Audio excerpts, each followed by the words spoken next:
Hello, I'm Brian Fox. Welcome to I Hate Rock Music.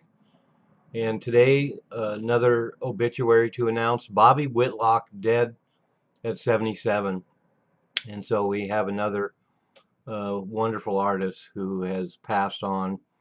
And we are in the era of a lot of the great artists of the 60s and 70s, unfortunately, are getting to that point where we're going to see a lot of deaths like this. And Bobby Whitlock wasn't a giant and not a household name, but as far as talent, he certainly was a giant. Of course, he was in Delaney and Bonnie and Friends in 1969, and then ended up on the legendary pivotal record Derek and the Dominoes, working with Eric Clapton. And Bobby Whitlock's contribution to that record cannot be overstated. He wrote 7 of the songs on the record, including Bell Bottom Blues, and sang in an incredible white soul Memphis R&B voice, full of emotion and pathos. Just an incredible singer. And if he did nothing in his career but that record, he would definitely be somebody to be noted and a great talent to be honored.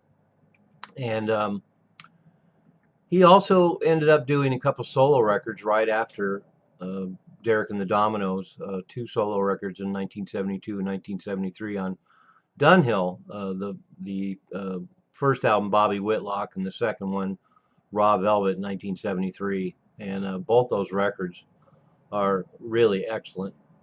And how could you go wrong with a backup band that includes Jim Keltner and Jim Gordon, Klaus Vorman, George Harrison, Eric Clapton? So needless to say, the band backing him up on those 2 records is stunning and just has a wonderful feel. Raw Velvet, particularly the second solo album, is got a lot of really strong rockers on it. The first album was a little more churchy, a lot more acoustic tunes, but that second one really packs a punch.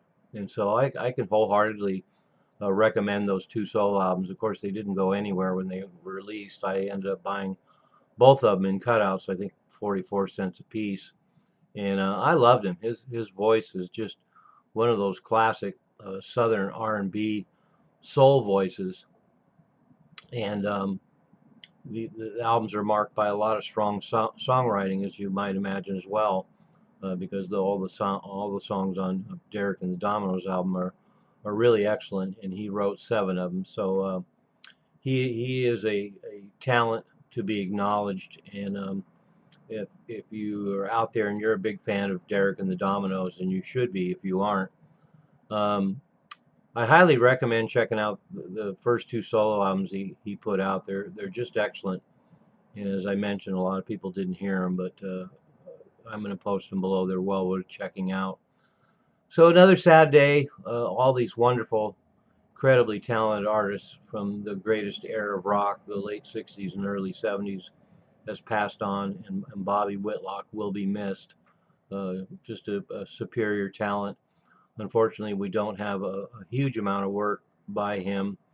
There's a live show I'm going to post below with him working with Delaney and Bonnie in 1969, which of course included Eric Clapton. That's where Eric Clapton met him. And then the Derek and the Dominoes album. He also played keyboards on George Harrison's first solo album, All Things Must Pass. So he was rubbing elbows with a lot of giants, including Eric Clapton and George Harrison.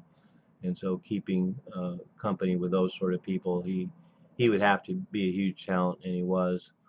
So rest in peace, Bobby Whitlock. You will be missed, and your voice and your songs will be listened to for uh, years and decades to come. And the emotion and the pathos and the wonderful songs and the wonderful lyrics and your keyboard and guitar work was exceptional. And as I mentioned, a small body of work that we have, but what a body of work it is. Rest in peace, Bobby Whitlock. Thanks for watching I Hate Rock Music. I'm Brian Fox.